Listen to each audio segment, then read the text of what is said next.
Hey everybody!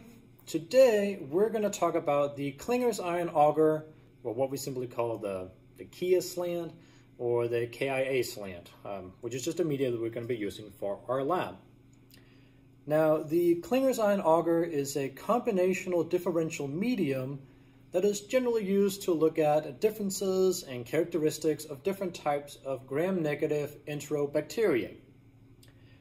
Our media has the pH indicator phenol red in it, and phenol red is going to be kind of a yellow color from pH 6.6 and below, and between pH 6.6 and pH 8 it's going to be varying shades of red, and then from pH 8 and above it's going to be more of a pinkish purpley type color. Now, with our pH indicator out of the way, let's go ahead and cover some media basics. So one of the things that our slants are going to be looking for is fermentation.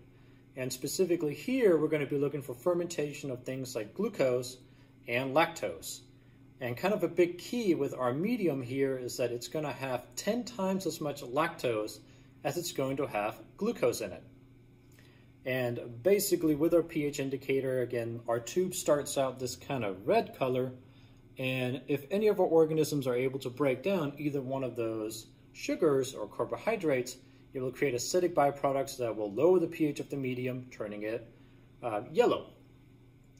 Now, the thing about the differences in the glucose and the lactose concentrations is that if you end up having an organism that can only break down glucose, within 12 hours or so, it will basically make so many byproducts that the entire slant is going to turn kind of this yellow color, but then it's going to exhaust all the glucose, and after that it will start breaking down amino acids, producing alkaline products which will raise the pH back up, and you actually end up getting kind of these two colors in your slants, where you're going to have a red slant with a yellow butt. Now, if you have an organism that can basically just break down lactose as well, it's going to continue to break that sugar down for a very long time, and because of that, your entire slant will stay yellow for much longer. So it's a nice way for us to tell differences in fermentation between glucose and lactose. Another thing that we can look at with our medium is gas production. And this one is pretty straightforward. Of course, none of my tubes decided to do this, but kind of like in the image here, if your medium is lifted, that's a good sign for gas production, or in this image right here, if there's cracks in your medium, that's another sign of gas production. Now, the last thing that our medium can look for is hydrogen sulfide production. And in this case here, our medium has ferric ammonium citrate in it and sodium thiosulfate. And basically, if any bacteria has enzymes that can break down either one of those, it will produce hydrogen sulfide gas. And our hydrogen sulfide gas will mix with the iron components of the ferric ammonium citrate, basically producing a black precipitate, kind of like in our tube here. So with our media basics out of the way, let's go ahead and talk results. So let's start out with just, again, gas production. If you have any type of lifting of your media or any cracks in the media, that is going to be a positive result for gas production. And if your media looks as if, again, there's no lifting and it looks just fine, that's going to be a negative result for gas production. All right, onwards to hydrogen sulfide production. Again, if your media looks just kind of normal, either red or yellow with no black precipitates in it, that's going to be a negative result.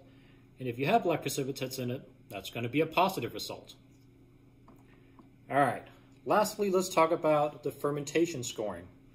So if you have a tube after inoculation and it has growth on it that stays completely red, kind of like this guy here, that's going to be negative for lactose and negative for glucose. If you have a medium that has a red slant but a yellow butt, that's going to be positive for glucose but negative for lactose. And lastly here, again, if you have one that has a yellow slant and a yellow butt, that is going to be positive for both glucose and for lactose. Now, with the hydrogen sulfide production, it can be kind of difficult sometimes to score the fermentation part of our tubes, And really here, we just want to make sure that we look at the very tops of our slants. So if we kind of look at these two right here, in this guy right here, we have the red part of our slant, or the slant is red, meaning that we can just assume that this one is going to be glucose only. Whereas in this guy here, again, because we can't see the butt, right? So in this case here, we can only see the top of the slant, and in this one, the slant is yellow. So in this one, we can assume that it is positive for both lactose and glucose. Hey, I found a better way to inoculate our KIA slants. I'm just throwing that into the video at this point here. But basically, in order to inoculate our KIA slants the best, we want to make sure that we use an inoculation needle. So again, the little guy that doesn't have the loop on it. And basically, the way that we're going to inoculate this can be done either from a broth, a plate, or a slant. It doesn't really matter as long as we can get our sample. And what we're going to do is, again, we would flame our loop, we would get our sample, and then we would go ahead and we would start out by streaking up the slant part of our slant, and then at the end, we would stab it straight down the middle of the butt of our slant. So we want to try not to hit the sides, but we do want to stab it down the middle of it so that we can see if we get any of that gas production. Of course, go ahead and flame to clean at the end so that our needle is nice and clean.